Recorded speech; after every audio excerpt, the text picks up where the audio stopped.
vuelvo para atrás, a las consideraciones preliminares, la cuestión del impacto ambiental, las normas vigentes, el estudio de impacto ambiental y ahora vamos a ver el plan de gerenciamiento ambiental.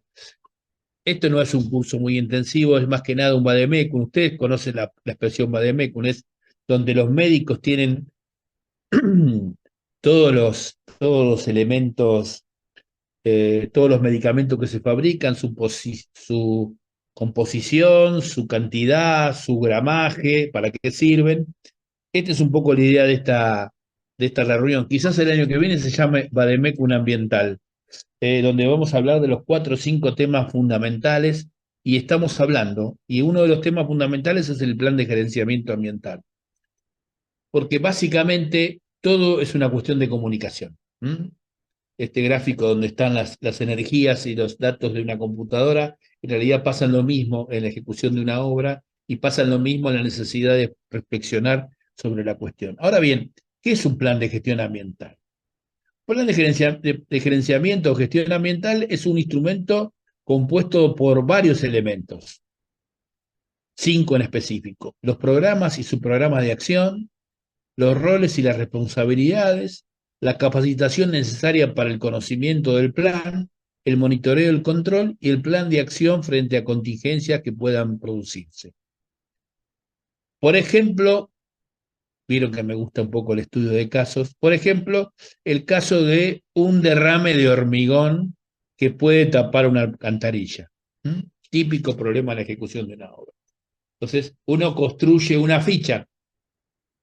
Le pone nombre pomposo porque uno es consultor y quiere cobrar unos mangos más y piensa que por poner un nombre eh, pomposo puede ganar unos mangos más. Dice, programa de contención de protección de las infraestructuras, su programa de control de residuos en obra, su programa de monitoreo de aglomerantes residuales. Al llegar los camiones mezcladores y al utilizar aglomerantes, disponer de todos los residuos dentro del predio, hasta haber fraguado y luego incorporarlos a los escombros.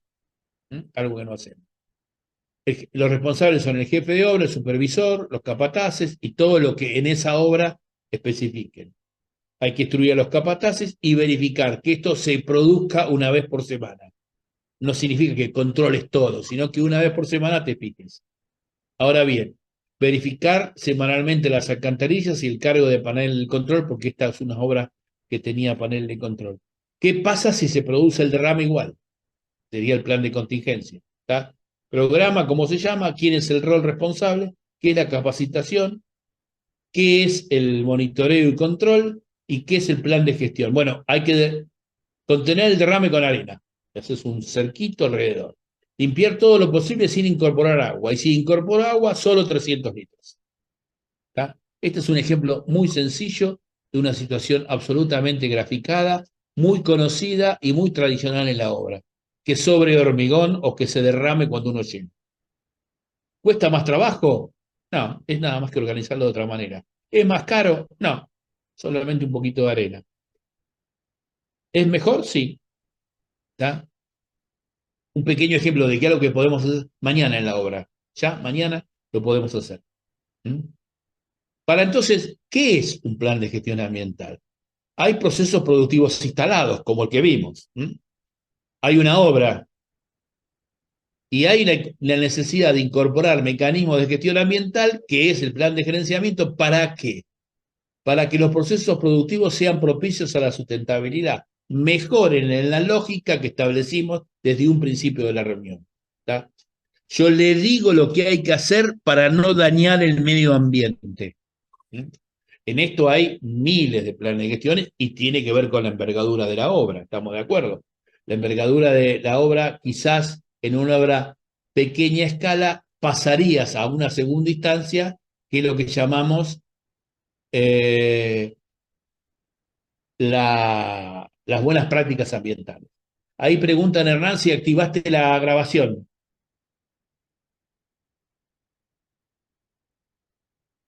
Hernán Sí, sí, sí, sí, activó está la grabación. activado. Sí. Ah, no, no lo veía. Gracias. Bueno, entonces entendimos que esto es un manual de instrucción. En obras públicas, en obras que han pasado por el proceso de gestión ambiental y de estudios de impacto ambiental, hay un plan de gestión ambiental que fue parte, como lo dijimos, del estudio, y que es parte del pliego. Están las especificaciones técnicas, están las condiciones generales, las particulares y el plan de gestión ambiental. ¿Mm? Ahora bien, todo esto también tiene buenas prácticas. ¿Mm? La verdad es que hay cosas que se pueden hacer aunque no me obligue la ley, que es la buena gestión. Yo siempre pongo el ejemplo de eh, el tacho de Sica con la manguera adentro desbordando en la obra. ¿Cuántas veces lo vieron eso? 1000 veces. Un tanque de esos debe desbordar 200 litros por día, que son un montón de plata para la sociedad de potabilizar 200 litros. Son 10 cargas de inodoro que se están tirando a la basura, con el costo y agua potable, ¿tá? Y agua potable. O mojar los ladrillos. Vieron que no los mojan, los ahogan. Mojar los ladrillos tiene como objetivo que el ladrillo no tome el agua de la mezcla y no permita su fragüe como corresponde. Eso lo sabrán los profesionales. Pero nosotros no la mojamos, los ahogamos. ¿Tá? Horas y horas. Hay que mojarlo nada. Todas esas cosas las puedo hacer mañana. Por ejemplo, al tanque con la manguera le puedo poner una canilla. Fíjense, una Prismatic, que vale lo mismo que 2 días de, de agua potable para la sociedad. Está bien, esa canilla la tengo que poner yo, pero bueno, esto significa el compromiso que tenemos que establecer, porque si no, el medio ambiente es el del otro, no el tuyo. ¿Mm? Si vos no cambiás los hábitos en tu casa y no cambiás los hábitos en la obra, mágicamente las cosas no van a modificarse. Se van a modificar si todos hacemos un paso. Está siempre el chiste del colibrí que en la selva, en el bosque, eh, hay un gran incendio y los animales se retiran y ven que el colibrí va y viene tirando agua con su piquito, una cantidad de agua pequeña. Y el oso o el águila le dicen, pero si no sirve de nada, no, pero yo estoy haciendo la parte que puedo hacer. ¿Tá? Es lo mismo, la canillita, la limpieza, el cerco de agua, etcétera, etcétera. Muchas de las cosas no cuestan nada, cuestan 500 pesos o 1500 pesos o 2000 y una canilla. Y explicar a la gente que no lo haga. Porque como yo les dije, nada se va a resolver sin comunicación, tampoco en esto. Si vos no le explicás al otro qué es lo que está pasando, el otro no te va a entender o no lo va a considerar porque no lo sabe. Nadie sabe todo. Bueno, hay buenas prácticas desde el proyecto, estamos de acuerdo. Hay buenas prácticas que tienen que ver con las tendencias psicológicas y sustentables de la arquitectura. Por ejemplo, el ahorro mediante aprovechamiento del agua pluvial, los envolventes térmicas adaptada al tipo de clima, la ventilación natural en todos los espacios, la iluminación natural en todos los espacios, la utilización de especies nativas dentro del proyecto, la optimización de los recursos, el uso de energías alternas, la alberca ecológica para disminuir el uso de químicos, el lecho nitrificante. Hay un montón de cuestiones que no son mucho más caras. Es un trabajo de la Universidad de Anáhuac en México, que es una pionera en Latinoamérica de estas cuestiones relacionadas a la construcción bioambiental. Esto es una primer listado. Nosotros fuimos a una charla en Tucumán, creo que estaba Hernán, y había una presentación de la Universidad de Tucumán, un grupo de arquitectas del grupo de análisis ambiental de la universidad que habían estudiado las escuelas en Tucumán y habían notado que muchas no respetaban la orientación. Entonces empezaron a hacer modificaciones para que las aulas dieran a la orientación que correspondía, cambiando ventana de lugar, y lograron con esas intervenciones ahorrar el 20% de la energía que consumían las escuelas. Había escuelas que en Tucumán funcionaban con luz todo el día, porque alguien no se había aplicado en eso. O también está eh, la arquitectura bioambiental, que trabaja sobre conceptos de diseño. Por ejemplo, el viejo alero calculado con el azimut y con la altura del sol, que trabaja en verano y en invierno. ¿Se acuerdan eso, lo que estudiamos en la facultad? Sombras y asolamiento. Bueno, estos aleros lo que hacen es acompañar esos comportamientos. O nuevas técnicas que tienen que ver con la calefacción. Está claro por lo que vimos en el gráfico que perdón, una de las principales causas de, mm, perdón, una de las principales causas de consumo de energía es la vivienda, o mejor dicho, la vivienda consume mucha energía. Entonces, otro de los aspectos es el manejo del consumo de la energía, ¿tá? Son 3 o 4 cuestiones que los proyectos, hay que admitirlo, cada vez lo toman en cuenta, que también es difícil en una casa entre medianeras hacerlo, pero tampoco es imposible, tampoco es imposible.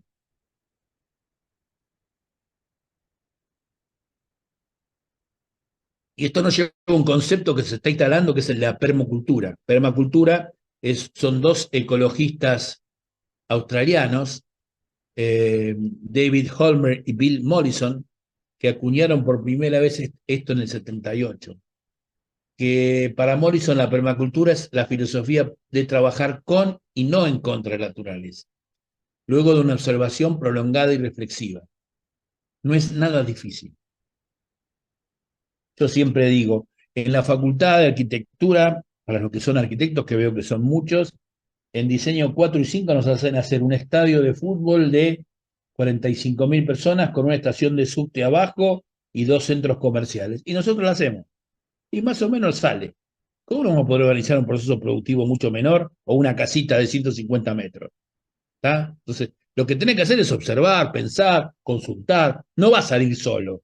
Nadie está hablando de menos trabajo, estamos hablando de más trabajo. El mismo trabajo que las empresas del Grupo Construya están haciendo ahora para mejorar su proceso productivo, para disminuir su huella de carbono. ¿Tá? Entonces, si todos vamos haciendo esto, obviamente que lo que incluye FBI Ferro será mucho mayor de lo que yo hago, pero lo está haciendo, yo también puedo hacer algo. En ese sentido, el uso de materiales racionales de buena duración y durabilidad ayudan al proceso. ¿Mm? O por ejemplo, en una refacción tratar de conservar la mayor cantidad de elementos para evitar desperdicios de materiales. ¿Mm? Hay un grupo argentino que se llama Grupo Mitre, que hace demoliciones, alguno de ustedes lo conoce, que ha logrado eh, óptimos resultados en la reutilización del hormigón de sus demoliciones, con máquinas y mecanismos de disminución que son luego incorporados a nuevas masas de hormigón. Fíjense. Por su parte, Holberg dice que el término lo define como aquellos paisajes conscientemente diseñados que simulan o imitan los patrones y las relaciones observadas en los ecosistemas naturales. La buena orientación, la utilización de materiales y todas esas cuestiones. Este concepto de permacultura es un concepto que me gusta mucho porque es un concepto muy accesible y que, por ejemplo, en la pampa húmeda o en las construcciones autóctonas de la República Argentina, se visualiza muy rápidamente. Nos la pasamos llenándonos la boca con estas cuestiones y estos ejemplos, y después en nuestras casas utilizamos materiales tradicionales en formas indebidas. Ahora bien, todo esto, como yo le dije, son buenas prácticas en el proyecto, pero también hay buenas prácticas en la obra. ¿Mm? Hay que hacer las cosas bien porque está bien, usando un juego de palabras. Y sacando fotos, yo veo estos escombros, veo el manejo, fíjense, el manejo de los combustibles antes de la aplicación de un plan de gerenciamiento ambiental y después de la aplicación de un plan de gerenciamiento ambiental, que es un proyecto que yo dirigí. Es el Ministerio de Ciencia y Tecnología, ahí en la calle Godoy Cruz y Paraguay. Hay un proceso que se implementó y se mejoró esto. O el proceso de el manejo de los residuos, o la señalización, también es un impacto ambiental. O el manejo y la limpieza en la obra. Para eso hay mucho escrito. Siempre nosotros ponemos, por ejemplo, para que ustedes vean y controlen, por ejemplo, la Municipalidad de Rosario, en un ejemplo que trabajamos, la Comisión Interrepresionaria Municipal de Protección al Ambiente de Rosario creó buenas prácticas ambientales en la construcción. Esas buenas prácticas ambientales tiene varios capítulos que no son un plan de gestión ambiental, sino que son recomendaciones para que nosotros apliquemos en nuestras obras y podamos hacerlas lo más eficiente posibles en términos ambientales y que no tienen costos mayores. Yo después le voy a poner mi mail, el que esté interesado, yo les voy a pasar y unas guías de buenas prácticas ambientales que preparó la Cámara Argentina de la Construcción con nuestra participación sobre distintas tipologías de obra. Entonces, hay un montón de cosas que se pueden hacer. Por ejemplo, cómo ahorrar agua. Usar mangueras con doble llave de paso y equiparlas con pistola en el extremo libre. Cerrar el paso inmediatamente después del uso. Bueno, utilizar picos con boquilla de presión a las fines de lograr un riego uniforme con la menor cantidad de agua potable, guardar el agua de limpieza, etcétera, etcétera. Proteger la fuente natural de provisión de agua. Nosotros acá en la ciudad abrimos una canilla y sale, pero no en todos pasa eso, ¿eh? Entonces hay que trabajar con mucha relación, mucho cuidado de las aulas subterráneas y con las perforaciones. El cuidado de los sistemas de desagüe, ya mostramos ese ejemplo del plan de gestión ambiental. La disminución de los residuos. Nada de lo que yo les planteé es difícil, ¿eh? Es solamente verlo, establecerlo y aplicarlo mañana, ¿no? Yo inclusive les propongo a los que están en obra que lo hagan mañana. A ver, ¿cómo hacen esto en su obra, la de ustedes? Y aunque no tenga un plan de gestión ambiental, aunque no sea edificio de 4.000 pisos, sea una casita o un baño, ¿cómo manejan esto en la obra?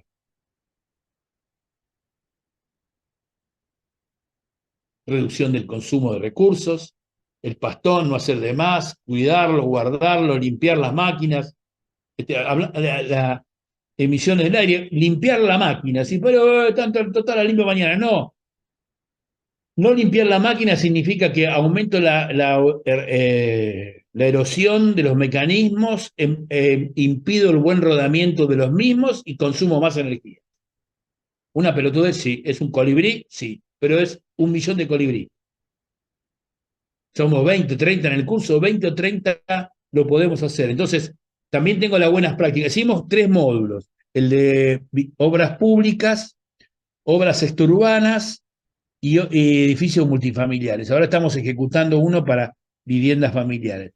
Esto se hizo con la Cámara Argentina de la Construcción, la Escuela de Gestión Ambiental de la Construcción, y se hace básicamente para distribuir entre los constructores y es de libre acceso. Está en la biblioteca. Yo les muestro las tapas de las guías. Estas son las 3 que están en marcha y publicadas, pero bueno, acá viene una especie de vademecum de los temas que nosotros fuimos recolectando a través de la participación de los socios y profesionales que parecían ser los temas. Y hay una procedimiento, previsión y recomendaciones.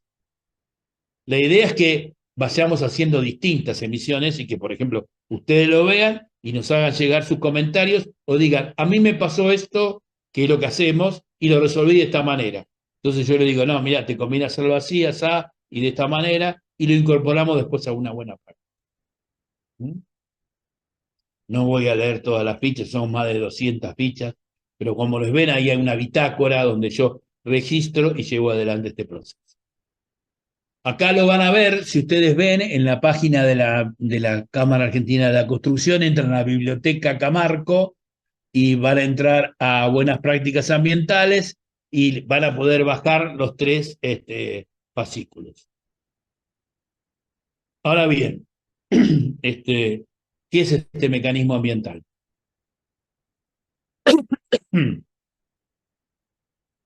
El mecanismo ambiental es la implementación de la política ambiental en la resolución de un proyecto arquitectónico. ¿Tá? Yo tengo una necesidad, la pastilla roja, un edificio que se soluciona a través de un proyecto. ¿Tá? De la necesidad al edificio, la solución es el proyecto. Ahora bien, hasta que yo llego al proyecto hay 2 etapas. una etapa que tiene que ver con lo proyectual propiamente dicho y lo ejecutivo. ¿Tá? Hay una obra y un proyecto y una obra. Y esto está influenciado por cuestiones ambientales. Esto que yo digo, mecanismos ambientales. Por un lado está el propietario, que le interesa o no le interesa el tema, o yo tengo la capacidad de inducirlo. Si este no dispara, puedo yo dispararme. Pero el primero que entra en juego es el propietario. ¿Tá? Lo segundo es el proyectista. ¿Mm? Y lo tercero es el Estado. ¿Está claro? Barriendo un poco los 6 campos que planteamos, está la idea de que hay una cuestión voluntaria, hay una cuestión proyectual y hay una cuestión reglamentaria, de acuerdo a la escala del proyecto. En la obra pasa lo mismo, hay una cuestión reglamentaria, hay una cuestión de constructor que reemplaza al proyectista y hay una cuestión de propietario cuando lo opera el edificio. ¿Ah? El edificio va a consumir y va a tener un manual de operación, por ejemplo, si tiene celda fotovoltaica. Está claro, o sea que este mecanismo está barnizado de cuestiones voluntarias y barnizado de cuestiones reglamentarias. Por lo cual, todo empieza y termina en el propietario primero, y por lo cual hay una lógica que tiene que ver con la voluntad de los jugadores a establecer la necesidad y de la voluntad de hacerlo. Entonces, cuando yo hablo del proyecto y amplío ese segmento, digo que es el Estado que me pide estudios ambientales, pero está el proyectista y director de obra estableciendo cuestiones de las buenas prácticas proyectuales. ¿Va? Cuando voy del lado de la obra, está la solución, ya el proyecto hecho, hago la obra y está el Estado con los estudios, los planes de gerenciamiento ambiental y las reglamentaciones ambientales, y está el constructor con las buenas prácticas ambientales en la obra. Ahora bien, ¿qué significa todo esto? ¿Mm? ¿Qué significa? Que significa que esto tiene como dos territorios. ¿Mm? Dos territorios. Uno es el obligatorio, que es el que yo les planteé desde las condiciones preliminares y la normativa vigente. Y este es el voluntario. El obligatorio es en algunos casos y el voluntario siempre. ¿Tá? Siempre nosotros tenemos que poder hacer algo para el medio ambiente en esa lógica. Siempre podemos hacer algo, siempre se puede hacer algo y siempre se puede mejorar.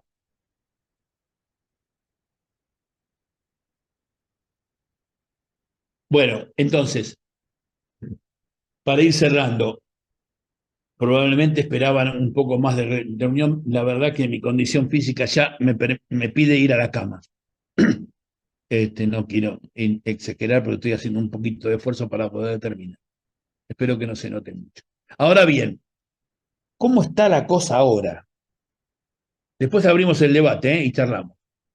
Están como yo le dije, hay como 4 grandes familias: los estudios de impacto ambiental, los planes de gestión ambiental, las buenas prácticas proyectuales y las buenas prácticas ambientales en obra. ¿Tá? ¿Qué pasa hoy por eso? Las buenas prácticas proyectuales se registran entre un 8 o 10% de los proyectos. Un 8 o 10% de los proyectos son, desde el punto de vista denominados bioambientales o sostenibles. Los estudios de impacto ambiental solo se hacen cuando son obligatorios. Nadie hace un estudio de impacto ambiental voluntariamente. El plan de gestión ambiental que surge del estudio de impacto y que es obligatorio, solo es cumplido en las obras entre un 35 y un 40%. ¿Por qué? Porque el director no sabe cómo controlarlo, el jefe de obra no sabe cómo hacerlo, y es nada más que un bibliorato que está puesto en la obra. Y las buenas prácticas ambientales que son involuntarias, hasta ahora hemos registrado un 8% de cumplimiento. Esto está hecho, chicos y chiques y chicas, en un escenario de 200 obras que analizamos en los distintos cursos. ¿Tá?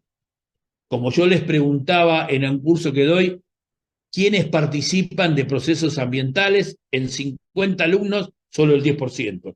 Quiero decir que hay mucho para hacer. Que no es una cuestión del Estado, que no es una cuestión de los empresarios, sino de todos los actores que llevan a esta reflexión. Estos números de este gráfico son terminantes.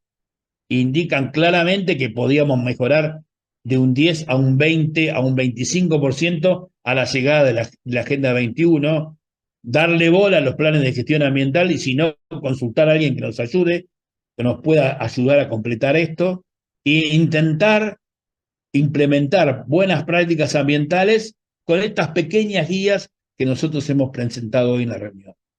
Ahora bien, como verán, esto es una responsabilidad profesional y tiene que ver con alguna lógica de postura y de responsabilidad social.